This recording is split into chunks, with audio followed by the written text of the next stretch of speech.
Friends, welcome to Latha's cook book. இது மாங்காய் season ஆரம்பிச்சிடுறோம். So இன்றைக்கி தொக்கு மாங்காய் போடுறதா இருக்கேன். இது மயிலாப்பூர்லேருந்து வந்த மாங்காய். பாருங்களேன் எவ்வளோ அழகாக இருக்குது. ரொம்ப நல்லா இருக்குது இந்த மாங்காய்.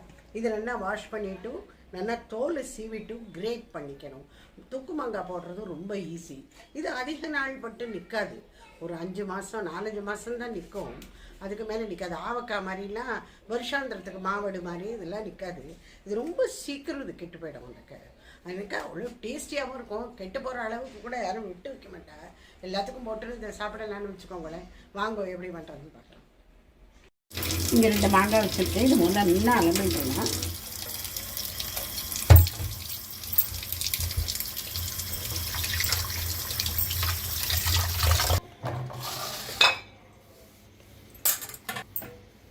இதை நல்லா தொடச்சிடணும். ஒரு துணியால் சீவின்றணும்.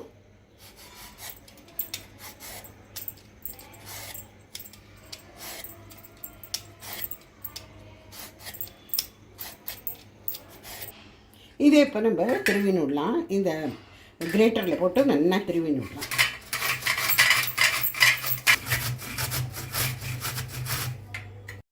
திருவியாச்சு. நம்ம இதை முள்ளமாக எடுக்கலாமா? பாருங்கள், பாருங்க, கோபுரம் மாதிரி இருக்கு.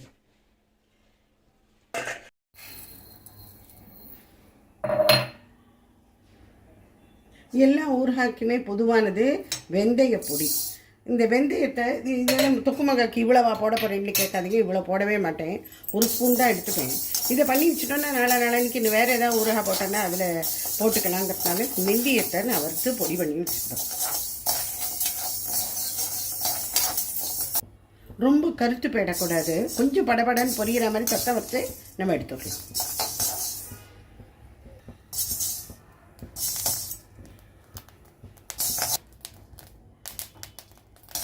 இது கொஞ்சம் ஆறினோடனே நம்ம பொடி பண்ணிக்கலாம்.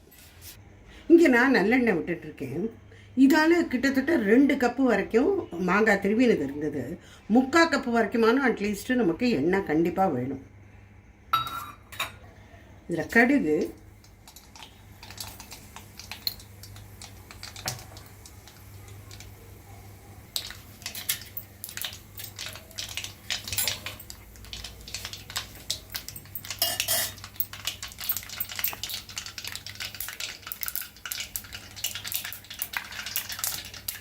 கடுகு வெடித்த உடனேயும் இந்த மாங்காயை பார்த்து ஜாகிரதையாக போட்டு மேலே வந்து தேடிக்கும்.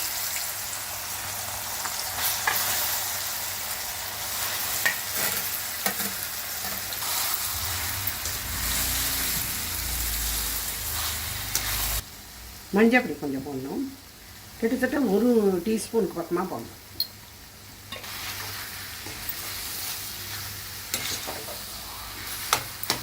நான் இங்கே கல் உப்பை அதை பொடி பண்ணி வச்சுட்டுருக்கேன். அது கிட்டத்தட்ட 1 டேபிள் ஸ்பூன் 1.5 டேபிள் ஸ்பூன் வரைக்கும் போடலாம். ஆனால் நீங்கள் உங்கள் டேஸ்ட்டுக்கு தகுந்த மாதிரி நீங்கள் போட்டுக்கோங்க.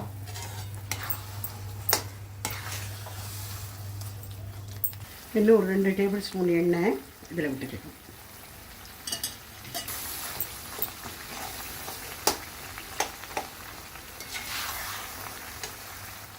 ஊறுகாலெல்லாம் கொஞ்சம் எண்ணெய் உப்பு இதெல்லாம் அதிகமாக தான் கொஞ்சம் வாங்கும். அதனால தானே டாக்டர்ஸ் எல்லாமே சொல்கிற இந்த மாதிரி கொஞ்சம் பிபி அதிகமாகிட்டுன்னு ஊறுகாயெல்லாம் சேர்த்துக்காதீங்க. அதனால் நம்ம எங்கே இந்த சீசன் வந்ததுன்னா கொஞ்சம் போடுறோம். நம்மளுக்காக இல்லாட்டாலும் கொடுக்கறதுக்காகவே பண்ணுறோம். இது நான் அந்த கேட்டகரி தான். நான் சாப்பிடவே மாட்டேன் ஊறுகாய். ஆனால் நான் கொடுக்கறதுக்காக வச்சுப்பேன். இப்போ கொஞ்சம் இறக்கிறதுக்கு முன்னாடி நம்ம ஒரு 4 ஸ்பூன் போல் நாங்கள் சில்லி பவுடர் போட்டுக்கிறேன். இத்தனை உரப்பு கண்டிப்பாக வேணும். பெருங்காயம் இப்போ நம்ம எடுத்துக்கலாம். ஏன்னா எண்ணெய் நல்லா கசிஞ்சிட்டு எடுத்து இன்னும் நேராக அது கெட்டியாகிட்டு போயிட்டு இருக்கோம். இது கரெக்டு கன்சிஸ்டன்சி நம்ம எடுத்துக்கலாம். இந்த வெந்தய பொடி இருக்கு இல்லையா, இதை ஒரு 1/2 டீஸ்பூன் இதை போட்டுக்கலாம்.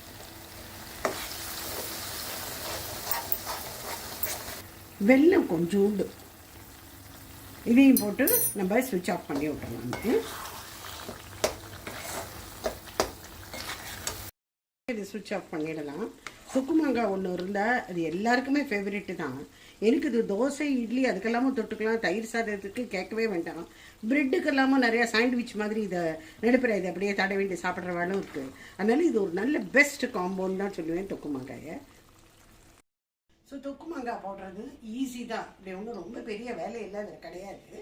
சீவறது ஒன்று தான் வேலை, பாக்கி இந்த கலர்றதெல்லாம் ஒரு 10 மினிட்ஸ் ஒர்க்கு தான் அது. இது கொஞ்சம் ஆறணும். ஆறினதுக்கு அப்புறமா கண்ணாடி ஜாடியிலையோ இல்லை இந்த ஜாடி நம்ம ஊறாக்கி வச்சுருப்போம் இல்லையா, அந்த ஜாடியில் எடுத்து வச்சிடணும்.